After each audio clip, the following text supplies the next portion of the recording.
نحمده ونصلي على رسوله الكريم اما بعد فاعوذ باللہ من الشیطان الرجیم بسم اللہ الرحمن الرحیم یا ایہا الذین آمنوا استعینوا بالصبر والصلاة ان اللہ مع الصابرین ولا تقولوا لمن يقتل في سبيل الله اموات بل احیاء ولكن لا تشعرون صدق اللہ المولانا العظیم وصدق رسوله النبی الامین المتین الکریم ونحن على ذلك لمن الشاہدین والشاکرین والحمد للہ رب العالمین۔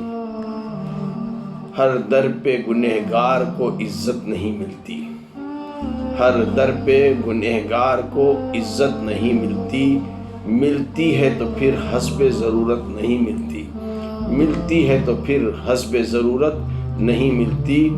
جو فاطمہ زہرا کے دلاروں سے ملی ہے، جو فاطمہ زہرا کے دلاروں سے ملی ہے، دنیا میں کہیں اتنی محبت نہیں ملتی، دنیا میں کہیں اتنی محبت نہیں ملتی۔ تعظیم علی شرط ہے ہر علم سے پہلے، تعظیم علی شرط ہے ہر علم سے پہلے۔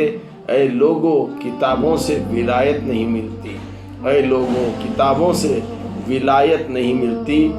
سجدوں میں رہے چاہے وہ مر جائے حرم میں، سجدوں میں رہے چاہے وہ مر جائے حرم میں، سعادات کے غدار کو جنت نہیں ملتی، سعادات کے غدار کو جنت نہیں ملتی۔ منزل نہیں منزل کے نشان تک نہیں ملتے، منزل نہیں منزل کے نشان تک نہیں ملتے جب تک کسی سید کی قیادت نہیں ملتی، جب تک کسی سید کی قیادت نہیں ملتی۔ پانی کی طلب کیسی، پانی کی طلب کیسی احمد کے نواسوں کو، پانی کی طلب کیسی احمد کے نواسوں کو، پانی کی ضرورت کیا کوثر کے پیاسوں کو، پانی کی ضرورت کیا کوثر کے پیاسوں کو۔ ایک دن اسی پیاسوں کو خود پانی پلانا ہے، ایک دن اسی پیاسوں کو خود پانی پلانا ہے۔ شبیر کو سر دے کر اسلام بچانا ہے، شبیر کو سر دے کر اسلام بچانا ہے۔ آج محرم الحرام کی 6ویں تاریخ ہے۔ پچھلے 5 دن سے آپ واقعہ کربلا کو ترتیب کے ساتھ سنتے چلے آئے ہیں۔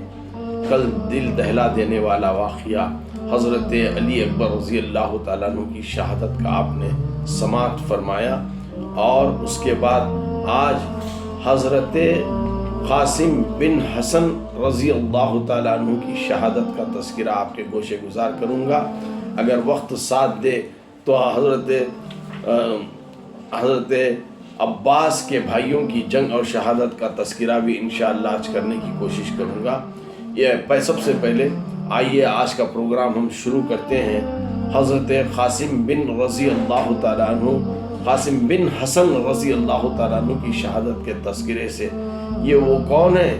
حضرت امام حسن علیہ السلام کے فرزند حضرت قاسم ہیں، جو صرف 12 سال کے نوجوان تھے، 12 سے 14 سال کے نوجوان تھے، اور قیمہ حسین میں کربلا کے میدان میں سرکار امام حسین علیہ السلام نے ان کا نکاح پڑھایا۔ نکاح پڑھانے کے بعد فوراً انہوں نے دلہن سے اجازت لے کر میدان جنگ میں جا کر شہادت کا جام نوش فرماتے ہیں۔ یہ کس طرح سے ہوتا ہے، آئیے میں آج لے چلتا ہوں، پھر اسی کربلا کے میدان میں دیکھیں کہ حضرت قاسم رضی اللہ تعالیٰ عنہ کی شجاعت کا تذکرہ کیسا ہے اور ان کی جامع شہادت کس طرح نصیب ہوئی۔ عصر کا وقت تھا، تمام انصار حسین شہید ہو چکے تھے، علی اکبر کے کلیجے میں برچھی کی انی اتر چکی تھی، زینب کے نونہال اون و محمد کے لاشیں گنج شہیداں کے سپرد کیے جا چکے تھے، اور امام آدھا کے نرغے میں گھرے چلے جا رہے تھے۔ امام حسین غم کے عالم میں بیٹھے تھے۔ قدموں کی آہٹ سن کر امام نے سر کو اٹھا کر دیکھا، سامنے کیا دیکھتے ہیں؟ قاسم بن حسن رضی اللہ تعالیٰ عنہ کھڑے تھے۔ امام حسین کو اپنی طرف متوجہ دیکھ کر قاسم نے کہا، کیوں چچا جان، ہمارا نام بھی شہیدوں کے فہرست میں نہیں ہے؟ امام نے قاسم بن حسن کو نیچے سے اوپر تک دیکھا، امام حسن یاد آ گئے، بڑے بھائی امام حسن سرکار امام حسین علیہ السلام کو یاد آ گئے۔ فرمایا کیوں جانے تمہارے نزدیک موت کیسی ہے؟ چچا جان شہد سے بھی زیادہ شیریں ہے، جواب ملتا ہے۔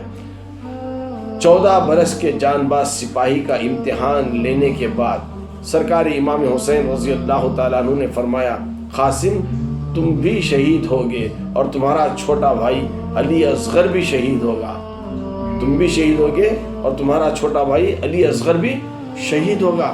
یہ سن کر قاسم مضطرب ہو گئے، رگوں میں ہاشمی خون گردش تیز ہو گئی، چہرہ سرخ ہو گیا اور دریافت کیا چچا یہ علی اصغر جو نونہال ہیں یہ کیوں کر شہید ہوں گے؟ امام حسین علیہ السلام نے قاسم کو علی اصغر کی شہادت کے متعلق تفصیل سے آگاہ کیا اور حضرت قاسم رضی اللہ تعالیٰ عنہ کی آنکھوں میں آنسو چھلک آئے۔ حالانکہ اپنے بھائی حسن کے کمسن یتیم کی جدائی امام مظلوم پر بہت شاق تھی، مگر دین حق کی عظمت اور اسلام کو اسلام کے سانچے میں ڈالنے کے لیے اس غم کو بھی برداشت کیا اور قاسم کو اذن جہاد یعنی اجازت جہاد میں جانے کا دے دیا۔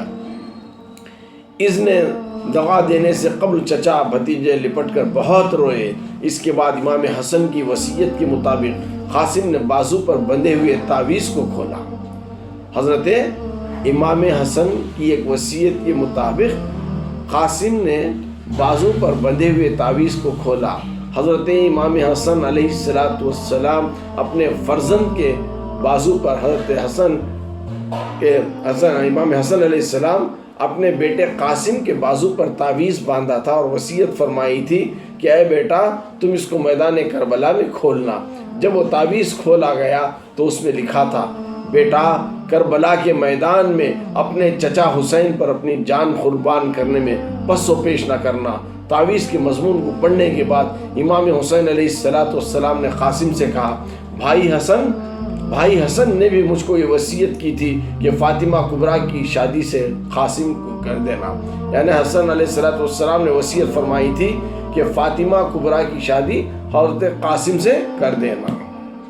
الغرض حضرت امام حسین علیہ السلام نے بھائی سے کہا، حضرت قاسم سے کہا کہ بیٹا قاسم حسن بھائی نے بھی مجھے وصیت فرمائی ہے کہ فاطمہ کبریٰ کی شادی تم سے کر دینا۔ امام حسین علیہ السلام قاسم کو لے کر اس خیمے میں آئے جہاں جناب زینب اور دوسری خواتین اسلام تھیں۔ پھر زینب کو مخاطب ہو کر کے کہا بہن وہ صندوق کہاں ہے جس میں بھائی حسن کی پوشاک رکھی ہوئی ہے؟ جناب زینب نے وہ صندوق لا کر رکھ دیا۔ امام حسین نے اپنے ہاتھ سے قاسم کو لباس فاخرہ پہنایا، پھر ان کا عقد کبریٰ کے ساتھ پڑھایا اور کبریٰ کو قاسم کے حوالے کرتے ہوئے کہا لو بیٹا تمہاری امانت تمہارے سپرد ہے۔ یہ عجیب رقت انگیز منظر تھا۔ قاسم کبھی دلہن کی طرف دیکھتے تھے اور کبھی گردن جھکا لیتے تھے۔ اسی عرصے میں میدان سے آوازیں بلند ہوئی ہے کوئی جو ہمارے مقابلے پر آئے۔ قاسم نے ہاتھ اپنا بیوی سے چھڑا کر دامن چھڑا لیا اور بیوی نے کہا کیا ارادے ہیں؟ تو حضرت قاسم فرماتے ہیں اپنی بیوی سے انشاءاللہ العزیز ہماری ملاقات حشر میں ہوگی۔ قاسم نے جواب دیا اور کبریٰ نے قاسم کا دامن چھوڑ دیا۔ دنیا کا عیش چھوڑ کر میدان جنگ میں وارد ہونے کے بعد قاسم نے رض پڑا اے لوگو میں قاسم ہوں، اگر تم نہیں جانتے تو سن لو، میں حسن کا فرزند ہوں اور اولاد رسول ہوں۔ یہ کیا غضب کی بات ہے کہ رسول کے نواسے حسین تمہارے درمیان قیدیوں کی مانند محسور ہو گئے ہیں۔ رز پڑھتے ہوئے لشکر دشمن پر حملہ آور ہوئے اور بڑی بہادری سے جنگ شروع کی، مورچے درہم برہم کر دیے، صفیں توڑ دیں۔ عمر بن سعد بن نصیر نے کہا اس بچے پر میں تلوار کا وار کروں گا۔ لوگوں نے اسے ایسا کرنے سے منع کیا مگر وہ نہ مانا اور قاسم کے پاس آ کر سر پر تلوار کی ضرب لگائی۔ کربلا کا وہ دولہا گھوڑے سے گر پڑا اور اپنے چچا کو مدد کے لیے آواز دی، اے چچا جان میری مدد فرمائیے۔ امام حسین علیہ السلام غضبناک ہو کر بھتیجے کی مدد کے لیے پہنچے اور زخم خوردہ شیر کی طرح حملہ کیا۔ قاسم کا قاتل عمرو بھی قریب تھا۔ حسین علیہ السلام کی تلوار اس کے ہاتھ پر پڑی جو کہنی سے کٹ گیا۔ فوج اسے بچانے کے لیے دوڑ پڑی، لیکن اس طرح فوج کے بے تحاشا دوڑنے کی وجہ سے وہ اپنے ہی گھوڑے کے پیروں سے دب کر ہلاک ہو گیا اور واصل جہنم ہو گیا۔ جب مجموعہ منتشر ہوا تو امام حسین علیہ السلام نے قاسم کے سرہانے کھڑے تھے، وہ حسرت و زندہ کے ساتھ کہنے لگے، انہوں نے لاش قاسم کو سینے سے چمٹا لیا اور پھر خیمے کی جانب لے کر چلے، مگر پیر زمین سے لگتے جاتے تھے۔ خیمے میں لاش کے آتے ہی ایک کوہرام سا مچ گیا۔ پھر حضرت نے لاش کو بھی وہیں لے جا کر لٹا دیا جہاں حضرت علی اکبر کی لاش پہلے سے موجود تھی۔ قاسم کی شہادت کے بعد دشمنوں کے حوصلے اور بڑھ گئے اور خیمے کی طرف تیر آنے لگے۔ ابو بکر بن الحسن کو بھی تیر لگا، شہید ہو گئے۔ اب امام حسین اپنے بھائی محمد بن علی کو اجازت دی۔ یہ حضرت علی رضی اللہ تعالیٰ عنہ کی دوسری بیوی امامہ کے بطن سے تھے اور محمد بن الحنیفہ سے چھوٹے تھے۔ محمد بن علی نے میدان جنگ میں جا کر جہاد کیا اور بہت سے دشمنوں کو قتل کرنے کے بعد ایک شخص کے تیر سے شہید ہو گئے۔ بعد میں آپ کا سر تن سے جدا کر دیا گیا۔ اب حضرت عباس رضی اللہ تعالیٰ عنہ کے بھائیوں کی جنگ اور شہادت کا تذکرہ آ رہا ہے۔ میدان کربلا میں امام حسین علیہ السلام کے ساتھ جو لوگ تھے، ان کی دلیری، ثابت قدمی، استقلال اور کامل وفاداری تمام شکوک و شبہات سے پاک تھی۔ وہ امام حسین علیہ السلام کی محبت اور نصرت کو اپنا ایمان سمجھتے تھے، اس لیے حسین علیہ السلام کے ناصروں کی تعداد کم ہونے کے باوجود دشمن کے حوصلے پست تھے۔ جب محمد بن علی بھی شہید ہو چکے اور آدھا کی فوج کی یورش بڑھی تو امام حسین علیہ السلام کی نصرت کے لیے بنی ہاشم کے بچے ہوئے افراد کا جوش اور بھی بڑھا اور جنگ کا سلسلہ جاری رہا۔ کربلا کے میدان میں امام حسین علیہ السلام کے ساتھ ان کی سوتیلی ماں ام البنین بنت خرام کے 4 لڑکے بھی تھے۔ حضرت عباس علمبردار جو ان میں سب سے بڑے تھے، عبداللہ، عثمان اور جعفر میں ان میں سب سے چھوٹے تھے۔ امام حسین علیہ السلام کے ساتھ تھے اور بھی ان کی شہادت کا وقت پیش نہیں آیا تھا۔ یہ چاروں بھائی شمر کے عزیز بھی تھے۔ ان کی والدہ اس کے رشتے کی بہن ہوتی تھیں۔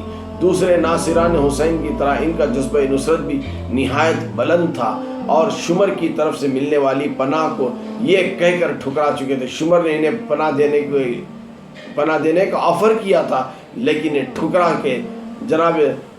ٹھکرا چکے تھے کہ جب تک تو فرزند رسول امام حسین علیہ السلام کو پناہ نہ دے گا، اس وقت ہم بھی پناہ تیری نہیں لیں گے۔ شمر سے صاف صاف انہوں نے کہہ دیا۔ دشمن کی یورش دیکھ کر حضرت عباس نے سب سے پہلے اپنے بھائی عبداللہ بن علی کو بلا کر کہا، بڑھو بھائی، آگے بڑھو تاکہ میں اپنی آنکھوں کے سامنے تمہیں حسین پر قربان ہوتے دیکھ کر سامان آخرت کا یقین کر لوں۔ عبداللہ نے امام حسین علیہ السلام سے اجازت مانگ کر جہاد کی اور میدان جنگ میں گئے اور خوب جنگ کی اور آخر کار حانی بن ثبیت حضرمی کی تلوار سے شہید ہو گئے۔ عبداللہ کی شہادت کے بعد حضرت عباس نے اپنے چھوٹے بھائی عثمان بن علی کو میدان کارزار میں بھیجا۔ انہوں نے خوب جہاد کیا اور خولی کے تیر سے زمین پر گرے۔ پھر ابابن بن وارم کے ایک شخص نے ان کے سر کو تن سے جدا کر دیا۔